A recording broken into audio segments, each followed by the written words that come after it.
I've seen shitty Bruce Willis movies, use the same actors and maybe have Bruce Willis play a role that's similar to other ones. Like his wife dying all the time, or him being a CEO, or something like that. What I haven't seen is like a blatant kind of plot rip-off. Reprisal. Reprisal is a 2018 action thriller with Bruce Willis in it for his token 10 minutes. Yep, it's one of those ones.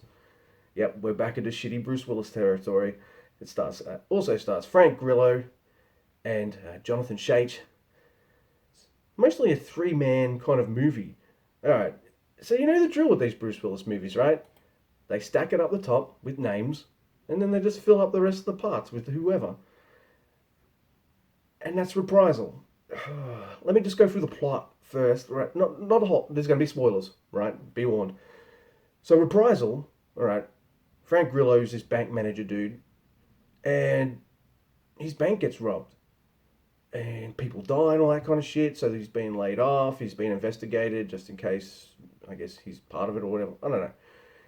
And he's sitting around, PTSD, doesn't know what to do with himself, but Bruce Willis is like a cop next door, and they start talking ideas and stuff, and next thing you know, they're looking at potential places that this bank robber can hit, and maybe putting a stop to him and shit like that.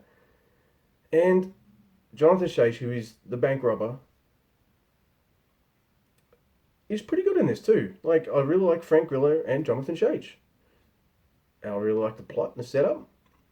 It's fine. But I'm watching this, and I'm watching the bank robbery take place. And I'm thinking, hang on a minute, I've seen something like this before. And at first I thought it was from one of Brian A. Miller's previous films, called Marauders. But that's not by Brian A. Miller, it's by Stephen C. Miller. And it features such a similar bank robbery. The bank robber comes in completely clothed. You can't see anything, padded up. You can't see face, eyes, mouth, hands. Everything's completely covered. He doesn't speak. He has these kind of post-it notes and stuff. Well, could you see the score through there? He, with stuff like fill the bag, open the safe, shit like that. And he has this scrambler that fucks up people's phones so they can't call the cops or whatever. And I'm like, I've seen that before. That's Marauders. That's like the same start as Marauders. What the hell?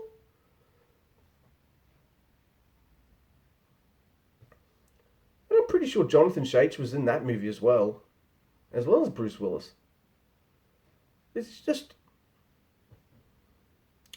really weird.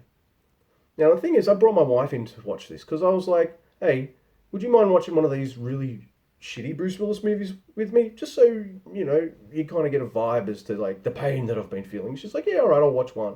As long as you don't mind me, like, tapping on the keyboard on my laptop as we're watching. I'm like, yeah, fine. Instead of being completely shitty, though, it was just solid.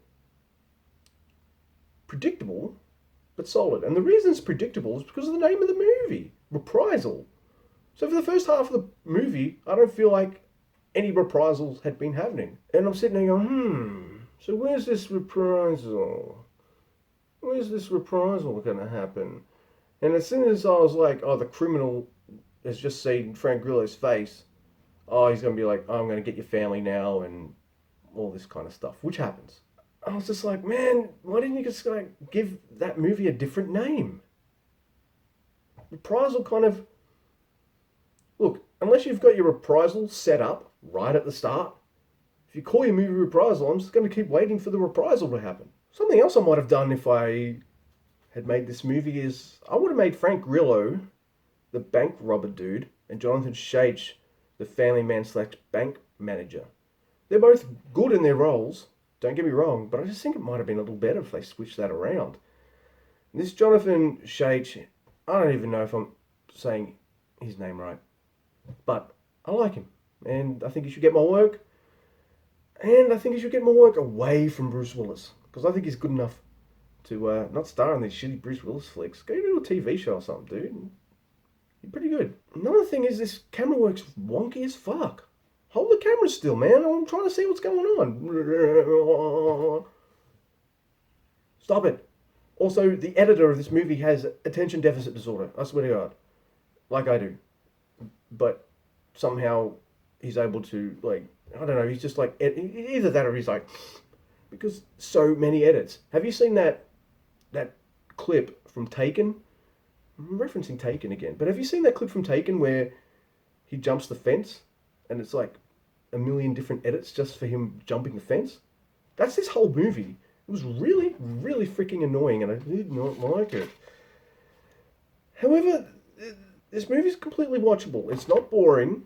It is a bit predictable, especially because of the title, the movie and shit. But I have to give it points off for some of the things it did wrong and for blatantly copying what they did in Marauders. It's not as if you took something from a really old movie and did it today. The movie came out like 2 years previous. What the hell? This almost got a 5, I have to say. My wife and I were toying with 6, but the more I thought about it, it was a 5. And then the Marauders thing just started really pissing me off even more, so it's a 4. Yeah. We're chugging along on this Bruce Willis train, and hey, we're over halfway there. Give me a like, dislike, share and subscribe.